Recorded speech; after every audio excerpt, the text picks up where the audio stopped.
Malcolm Turnbull's economic address was disrupted by protesters who made it on stage demanding the closure of offshore detention centres.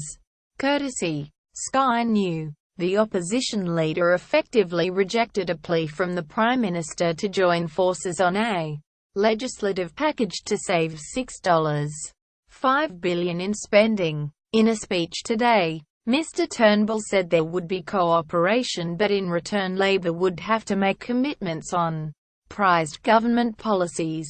He's dictating to Labour, Mr. Shorten told reporters. He says that the only form of cooperation can be if we do what he wants. If we dance to the Liberal tune, he told reporters. Well, we will never vote to harm Medicare. We will never vote to lift the retirement age of Australians to 70, and we will never vote to go ahead with $50 billion in tax giveaways he wants to give large companies.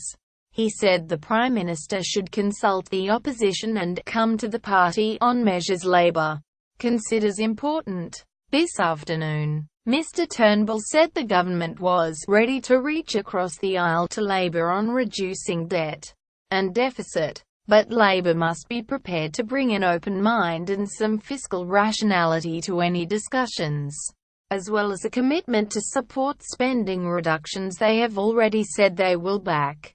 He told the Council for the Economic Development of Australia, Australians will not stand for a repeat of the aftermath of the 2013 election, when Labour decided, incredibly, to oppose savings measures it had itself proposed. Shadow Treasurer Chris Bowen accused Mr. Turnbull of pretend bipartisanship, telling ABC Radio, "There has been no discussion with us.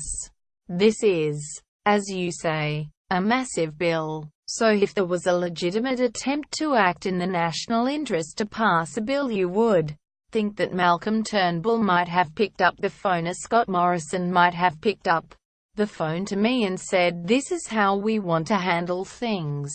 Quote, Mr. Bowen said. Mr. Shorten said Labour would not be spiteful about Mr. Shorten's one-seat hold on a House of Representatives majority, and would not impose petty restrictions on pairing the practice of an opposition standing aside an MP to match the absence of a government MP on official or personal matters. But the Labour leader teased the Prime Minister about his claims to have won a working majority. "In terms of our own conduct, we are not going to be petty," said Mr. Shorten. "We know that in the Rudd-Gillard era, when the numbers were very close, and there was a hung parliament, the Liberals could be quite spiteful from time to time. We're not going to go down that same path." The Labour Party believes, for example, that employers should provide compassionate leave to employees. "We think that Parliament should do the same thing."